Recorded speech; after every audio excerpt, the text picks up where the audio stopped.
Hello ladies and gentlemen, and once again thank you for joining us for this series on travel risk management. Today specifically we're going to be talking about monitoring and tracking of travellers, both social and business, and today I'm joined by John Scott, Managing Director and owner of Voyage Manager. Hi John, how are you? Hi Tony, I'm fine. How are you doing? Not too bad. Thanks very much for joining us today in this session. And for those who are unfamiliar with John, as I said, is the owner and managing director of Voyage Manager. John has significant technical expertise and a number of personal anecdotes on why and how travel monitoring and tracking became important to him, and then he began down this path of developing tools and solutions and processes that help others to achieve those similar goals. So John, I probably won't do justice to your sort of background. Can you give us a bit of an introduction to sort of your background and certainly a little bit about Voyage Manager as it stands at the moment? Okay, yeah. Well, my background is initially sort of technical. I studied computer science at a university. But how I got involved in the travel security sector was I was in Sri Lanka when the tsunami hit, and one of the things I noticed when I was down there was that people needed to know, are you okay? And that basically prompted me to developing a service called ShoutSafe, which allows you to notify people that you're actually okay, that things are fine with you. Over time, that service itself has expanded to include things like itinerary and diary functionality, and some of that has then gone into what is now Voyage Manager. Okay. Well, and as John's alluded to, he has a very, very strong technical background, and I promise I'll keep him on the more layman's process when we're talking about these issues. But as he said, he's had significant personal experience. But John, I suppose the question to most people is, why travel monitoring and tracking? Why even consider it, and why would it be something that a corporate should even undertake? Well, there are a number of reasons why you'd want to have travel tracking. There is the safety and security aspect of it, and there's also the financial aspect. Especially in the UK, there are legal requirements that, as a company, you need to meet those requirements, and especially under things like the lone worker legislation, it's your responsibility to ensure that your employees are safe. A travel tracking solution is part of that portfolio of tools that you need to have to ensure that people are basically safe.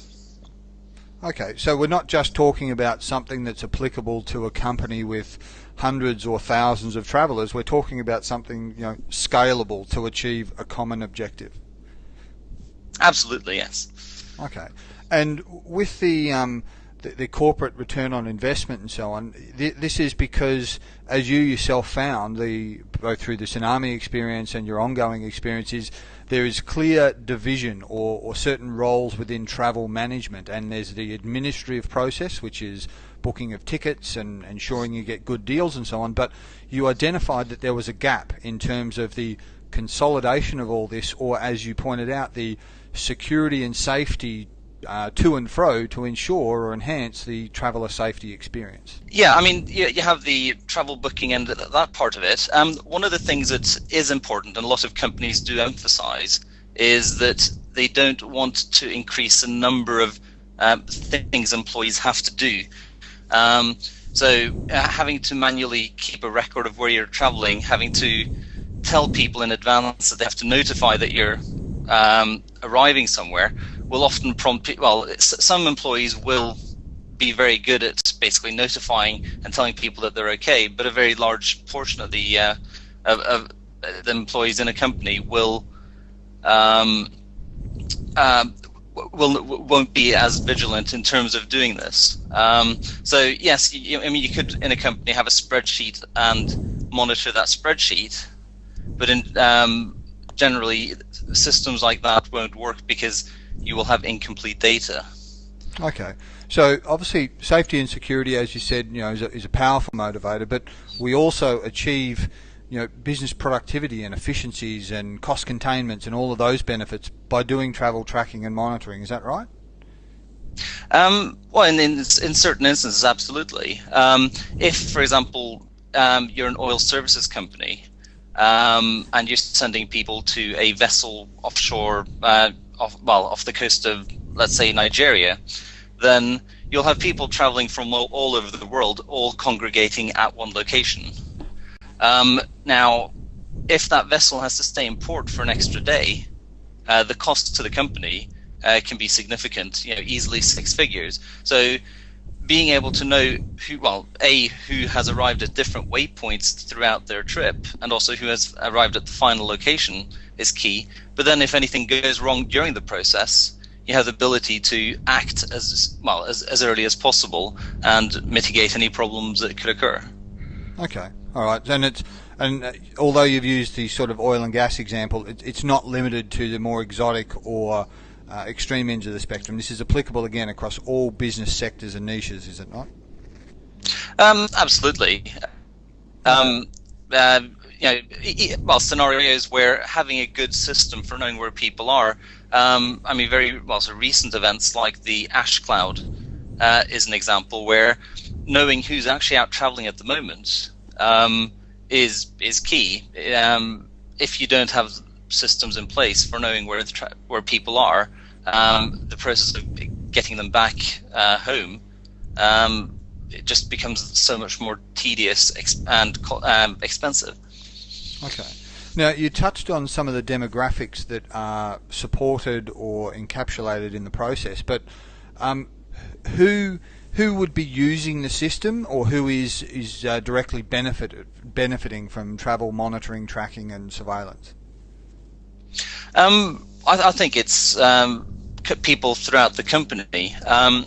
From the traveler's point of view, knowing that the company has basically So you're talking about it's individuals. So you're talking the lone workers. We're talking about business travellers. We're talking people who are attending special events or scheduled employees. But you're also talking, in a supervisory or management role, someone who can look across the herd, so to speak. Yeah. So from the individual traveller's point of view, having the company knowing that you're traveling and that you're okay can sometimes give you a feeling of the company cares. Also, it allows you to get information as things progress within the organization itself. HR managers have the ability to easily keep up to date as to the progress of all of their travelers. And colleagues also have the ability to see where a traveler is. So, let's say that an employee, let's say the company is based in the United Kingdom, but the traveler is traveling to the US. Knowing that, where he is, it can be useful in terms of trying to locate him, and also if you need to contact him, you'll know where he is, and therefore, it could be in the middle of the night for him, and you don't want to disturb him, so you'd send him an email rather than call him. Okay, so you've got, and we'll get on to the sort of how and nuts and bolts of this shortly, but so you do have choice. It's not just a singular source, it's a number of options. Yeah, absolutely. One of the areas where it can also be useful is if you have a conference and you need to know, which delegates, but especially which speakers have arrived in town for the conference. Having that information available, it reduces the amount of time you're spending trying to sort of organize things. Okay. And is this purely international or domestic or both? Both, okay. I believe. All right. And now, just to qualify too for the audience, just to remember too that we have the chat box available. Please pose questions to John and myself as we go along, and we shall endeavour to address them as we go through. And those that we can't, we will follow up with email and direct communications. But just to qualify too, and John, your view on it, when we're talking, and I'm deliberately using broad expressions of monitoring, tracking, and surveillance, we're not talking Big Brother here, are we? We're not talking spying and personal privacy violations. We're just talking about the means and the process of accountability when we actually want to improve and maintain the safety and preservation of our human capital. That's right. We're not talking spying here, are we?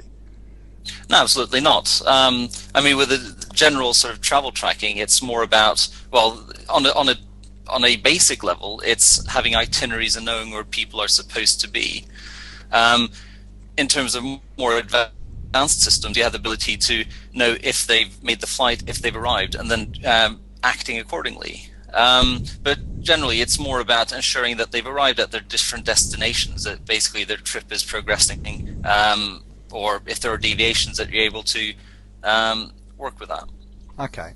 Let's peel away the covers. Let's get into the techie stuff that you're just busting to share with us. How does this work? Walk us through the process of an individual in terms of what happens to them or what a manager has to do. How does this work? Are you referring to in general or specifically with regards to Voyage Manager? Well, give us a concept of both. Give us an industry comparison and then tell us what Voyage Manager does as well. Okay. If you look at the travel tracking systems that are currently on the market, most of them are what we call passive systems. Basically, what they'll do is they'll get data feeds from the booking systems or GDSs, and they'll make that data available to the users, be that at the provider of the travel tracking service or within the organization itself. So you'll be able to look up who's supposed to be in a particular country, who's scheduled to be traveling to a country, from a country or from a location. And you can see how many people there are at those locations. Some systems will also give you information about the security threat level at different destinations as well. In terms of what the passive systems do, is that they're basically just taking the data from the booking systems and then just displaying it. That's all the system will do for you. When you get onto more advanced systems, you have what we call active systems, where there's a process of monitoring trips themselves. At the moment, there are a few providers within this space. The more and more of the organizations are looking at including those features in their travel tracking. Okay. And how does Voyage Manager work, and which side does it fit into? So Voyage Manager fits into the active element. What differentiates us from other products is that our systems are automated. So we automatically get the data from the bookings and itineraries from the GDSs into the system. We can also get data from other sources. So we also have a feed coming in from TripIt, if you're aware of that. Yep. And also, but once the trip is in the system, Voyage Manager will monitor that trip until it's completed. So as basically a trip progresses, it will ask the traveler to confirm that they're on that leg, and then also when the leg is supposed to have been completed, they will be asked to confirm that they've arrived at the destination. Voyage Manager will then take that data and it'll then update the system and then relay that message to relevant parties. So that could be family members, colleagues, somebody in the health and safety department within the organization, or in the case of some trips, you could, for example, it could send a message and notify the agent or the driver who's picking you up at your destination. Okay. All right. So just to sort of simplify it for some of the audience as well.